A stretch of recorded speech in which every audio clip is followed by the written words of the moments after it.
Hello everyone, I am CA Shivam Mishra, All India Rank 1 CA Final. So in this video, I am going to talk about how I got articleship in Big Four.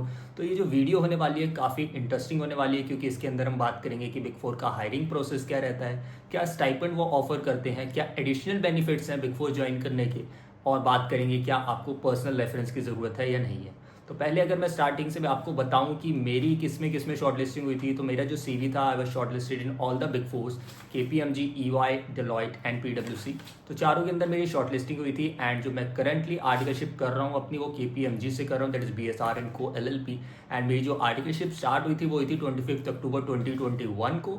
And जो मेरी articleship है अभी and होने वाली है आने वाले कुछ दिनों में, दैट इज 24 अक्टूबर 2024। तो कुछ लोग पूछते रहते हैं अभी भी आपकी आर्टिकलशिप चल रही है। तो basically I was registered in old scheme. जब हमारी 3 साल की आर्टिकलशिप हुआ करती थी तो वो हमें कंटिन्यू करना पड़ता है आफ्टर द रिजल्ट्स। तो वही अभी मैं पीरियड सर्व कर रहा हूँ और मेरी आर्टिकलशिप अभी कंप्लीट होने वाली है। तो बात कर लेते हैं क्या आपको रेफरेंस की नीड है या नहीं है। तो अगर मैं बताऊँ, मेरी भी फैमिली के अंदर मैं फर्स्ट सीए हूँ, तो लोगों को ये लगता है कि उन्हें पर्सनल रेफरेंस नहीं है, वो इसको एज अ लिमिटेशन लेते हैं। तो ऐसा बिल्कुल भी नहीं है। जो भी मैंने रेफरेंसेस बनाई थी सारी, वो अपने लिंक्डइन अकाउंट के थ्रू बनाई थी। तो मैं सबको यही सजेस्ट करता हूँ, जो भी सी इंटरमीडिएट के स्टूडेंट्स है या फाउंडेशन के स्टूडेंट्स है, अपने लिंक्डइन अकाउंट पे आपको वर्क करना चाहिए। क्योंकि अगर मैं बताऊँ, अभी मेरे 67,000 फॉलोअर्स हैं ऑन लिंक्डइन, लेकिन रिजल्ट से पहले भी मेरे 16,000 फॉलोअर्स थे, और सी इंटरमीडिएट के टाइम पे भी मेरे 5,000 फॉलोअर्स अराउंड थे। तो उस पर आपको ज़रूर काम करना है क्योंकि वो आपको बहुत हेल्प करेगा आपकी आर्टिकलशिप में। मैं बताऊँ, मेरी जो चारों बिग फोर के अंदर शॉर्ट लिस्टिंग हुई थी वो सोनली थ्रू लिंक्डइन ओनली हुई थी। ठीक है, अब बात करते हैं हायरिंग प्रोसेस की। तो हायरिंग प्रोसेस की अगर मैं बताऊं, मैं डिफरेंटली चारों बिग फोर्स का अलग अलग करके बताऊंगा क्योंकि मेरी चारों में शॉर्ट लिस्टिंग हुई थी और मैंने 3 के अंदर इंटरव्यूज भी दिए थे। तो वो भी मैं आपको शेयर करूंगा एक एक कैसे कैसे चीज़ें फ्लो करी थी। तो पहले बात कर लेते हैं, जो लोगों को काफ़ी डाउट रहता है और उसकी क्लैरिटी नहीं रहती स्टूडेंट्स को, अबाउट दी हायरिंग एंटिटी की आपकी जो एज अ आर्टिकलशिप आप रजिस्टर होगे तो वो कौन सी फर्म के अंदर होगे। As you all know that the body corporate और company form can not be the auditors. जो बिग फोर्स होती हैं वो एलएलपी के फॉर्म में दूसरी एंटिटी के नाम से ऑपरेट करती हैं। तो जो हायरिंग एंटिटी होती है जो बेसिकली केपीएमजी है, they hire under the brand name of BSR and co LLP और बीएसआर एंड एसोसिएट्स एलएलपी। जो आपकी डेलॉइट है वो डेलॉइट हेस्किन एंड सेल्स के नाम से करती है। जो पीडब्ल्यूसी है फ्रॉम पीडब्ल्यूसी ओनली। एंड जो आपका ईवाई होता है वो एसआर बाटली बॉय के अंडर आपको रजिस्टर करती है। तो ये आपको क्लैरिटी रहनी चाहिए कि अगर आप इन कंपनीज की भी हायरिंग नेम देखते हो तो ये बिग फोर्स ही हैं और आपको अप्लाई करना ही करना है। अब बात करते हैं सबसे पहले कि केपीएमजी के अंदर मेरा कैसे सिलेक्शन हुआ। तो स्टार्ट होता है जब मेरा रिजल्ट आया था। So our results were declared on 19 सितंबर 2021। सो जब जैसे रिजल्ट्स आया था उसके 2-3 दिन बाद मुझे लिंक्डइन पे किसी आर्टिकल का मैसेज आया था, वो भी मेरा अच्छा दोस्त भी है, कि if you want to join KPMG for articleship he can help me with the reference. तो मैंने अपना सीवी भेज दिया था। अब 2 तरीके के रेफरल होते हैं, एक होता है आपका पोर्टल पे रेफरल, एक होता है आपका एचआर के थ्रू रेफरल। तो उसने मेरा पोर्टल के ऊपर रेफर कर दिया था। जब आपका पोर्टल पे रेफर होता है तो आपके पास सिस्टम जनरेटेड मेल भी आता है कि आप अपना अकाउंट क्रिएट कर लो।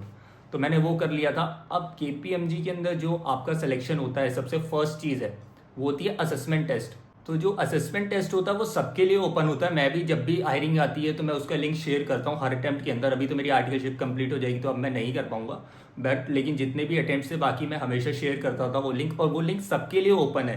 ये स्पेसिफिकली केपीएमजी का है कि वो सबको अलाउ करते हैं कि वो हायरिंग प्रोसेस के अंदर इन्वॉल्व हो पाए, क्योंकि बाकी एंटिटीज़ के अंदर आपका अगर सीवी शॉर्टलिस्ट होगा तो ही आप अप्लाई कर सकते हो। यहाँ पे बिना सीवी शॉर्टलिस्टिंग के ही आपको टेस्ट देने को मिल जाता है। अब उसी के अंदर एक ऑप्शन होता है रेफरल नेम डालने का। तो सोर्स नेम के अंदर आप एम्प्लॉय आईडी डाल सकते हो, जो भी मैं पहले शेयर करता था अब मैं खुद नहीं कर पाऊंगा, मैं दूसरे का प्रोवाइड करवा सकता हूँ कभी भी अगर कोई अच्छा कैंडिडेट है जिसे ज्वाइन करना है तो वो आपको रेफरल डालना पड़ता है। अब बात करते हैं कि असेसमेंट टेस्ट के अंदर क्वेश्चंस किस टाइप के होते हैं। सो उस असेसमेंट टेस्ट के अंदर there will be around 120 questions and जो टाइम फ्रेम होगा वो 90 मिनट्स का होगा। और जो क्वेश्चन टाइप होते हैं बेसिकली 90 क्वेश्चन अराउंड बिहेवियरल होते हैं, कुछ जीके होते हैं, एएस होते हैं, इंडेस होते हैं, एसएस होते हैं।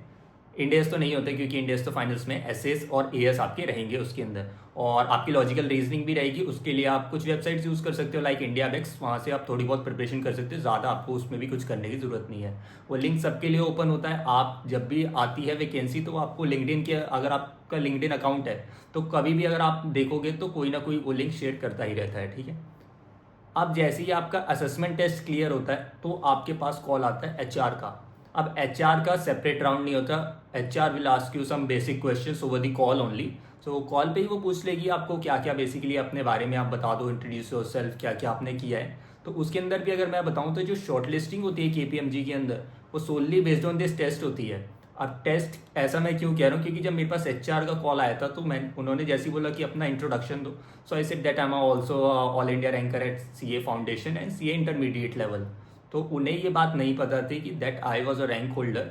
तो ये चीज़ आप देख सकते हो कि टेस्ट के बेसिस पे ही मेरे को डायरेक्ट कॉल आया था वहाँ से। और जो टेस्ट लिंक था मेरे पास स्पेसिफिकली एचआर से आया था, बाकी जनरली लोगों को नहीं आता, वो जनरली ओपन आपको लिंक्डइन से ही ढूंढना पड़ेगा। सो जैसे ही मेरा टेस्ट क्लियर हुआ, एचआर का कॉल आया, HR said that you have a partner round in 1 week. So उसके लिए मुझे तैयार होना था। तो अब दो चीज़ें हो सकती हैं कि जो आपका टेक्निकल राउंड है, आइदर डायरेक्टर ले सकता है या फिर पार्टनर ले सकता है। जो मेरा लिया था वो सीनियर पार्टनर ने लिया था। एंड जो इंटरव्यू क्वेश्चंस थे मुझसे टेक्निकल क्वेश्चंस नहीं पूछे गए थे, सारे personality based and behavioural questions थे। और आपका जो इंडस्ट्री बेस्ड क्वेश्चंस होते हैं अबाउट स्टॉक मार्केट्स, एंड जो क्वेश्चंस की लिस्ट है वो मैंने लिंक्डइन पे शेयर कर रखी है। मैं आपको वो पोस्ट भी शेयर कर दूंगा किसी को अगर वो रेफरेंस के लिए चाहिए होगा तो यहाँ पे मेरा पार्टनर राउंड हुआ and which went for around 15-20 minutes. And then मेरे को 2-3 दिन बाद एचआर से फाइनल कॉल आ गई थी that you are selected for the position of staff accountant in statutory audit domain. And KPMG में जैसे ही मेरा सिलेक्शन हुआ तो मुझे ऑफर एक्सेप्ट करना था। उसकी एक डेडलाइन होती है और मेरा जो डेलॉयट का सेकंड राउंड था वो उस डेडलाइन के बाद था। तो मेरा फर्स्ट ऑफर केपीएमजी से आया था, तो इस वजह से मैंने केपीएमजी ही स्टार्टिंग में ज्वाइन कर लिया था। सेकंड में बात करता हूँ ईएनवाई की। तो ईएनवाई के अंदर क्या हुआ था, they generally have a pre hiring process. But उस प्री हायरिंग प्रोसेस के अंदर क्या होता है कि आपके सीवी की शॉर्टलिस्टिंग के चांसेस कम होते हैं। ऐसा मैं क्यों कह रहा हूँ, क्योंकि मेरा जो सीवी था उसके अंदर खाली मेरी फाउंडेशन की रैंक थी 50 and I was not from a regular college. तो मेरा सीवी वहाँ पे शॉर्टलिस्ट ही नहीं हुआ था एंड वो मेरा अपॉर्चुनिटी एक लैप्स हो गई थी उस पॉइंट ऑफ टाइम पे। लेकिन जब मेरी सारी सिलेक्शन हो गई थी, जब मैं केपीएमजी ज्वाइन कर चुका था, तब मेरे पास एचआर का कॉल आया था that if you want to switch your domain और अगर आप यहाँ आना चाहते हो then they can provide me that position.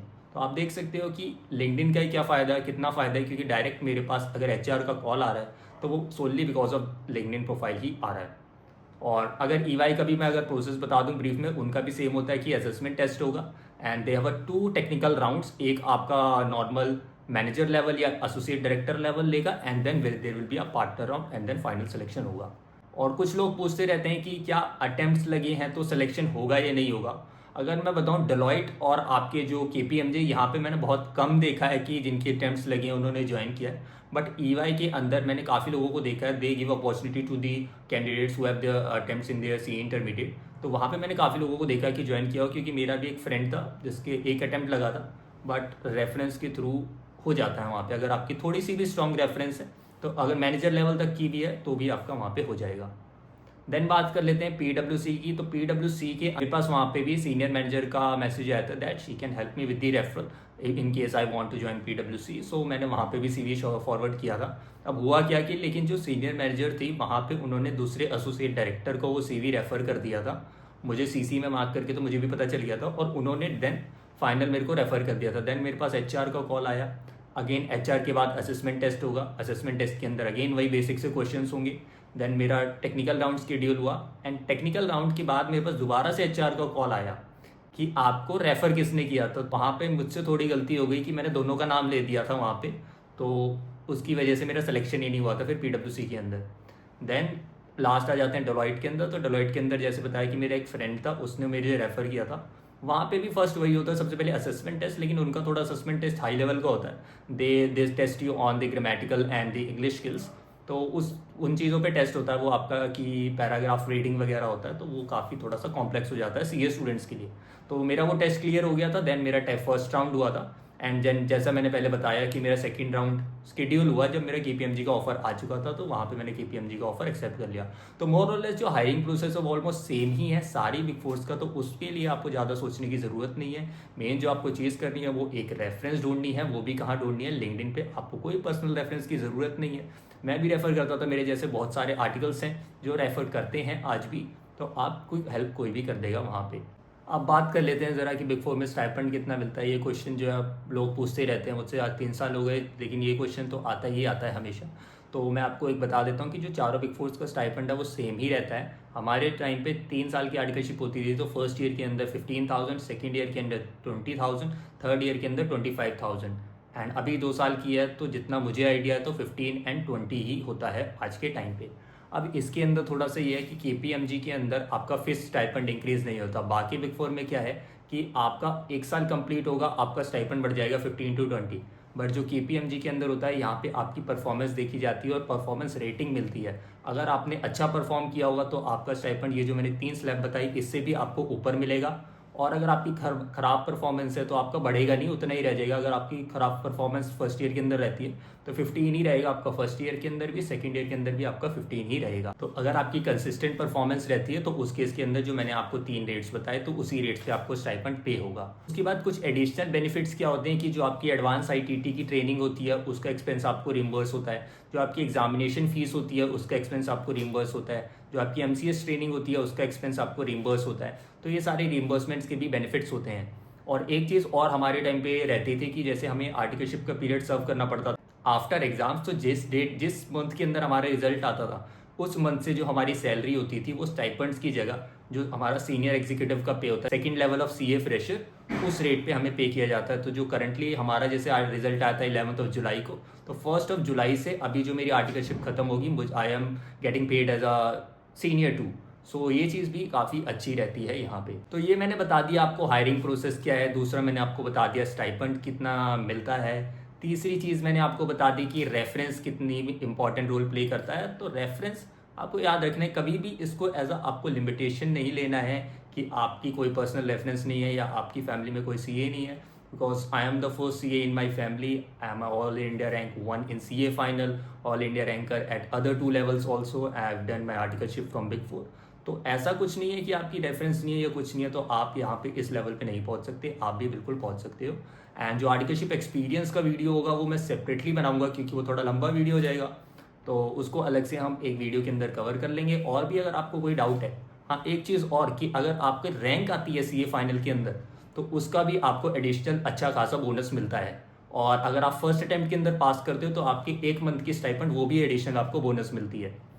और जो KPMG के अंदर एक और एडिशनल पॉलिसी है कि आपका हर साल के अंदर एनुअल बोनस भी मिलता है। तो जितना भी आपका स्टाइपेंड होगा एनुअल, उसका 10% आपको ईयरली बोनस भी मिलेगा। तो ये जो स्पेसिफिक पॉलिसीज़ हैं ये KPMG के अंदर ही हैं, बाकी बिग फोर्स के अंदर ये नहीं होता। तो ये एक आर्टिकल्स के लिए एडिशनल एडवांटेज है जो ये कंसिडर कर सकते हैं अगर वो ज्वाइन करते हैं किसी भी फॉर्म को।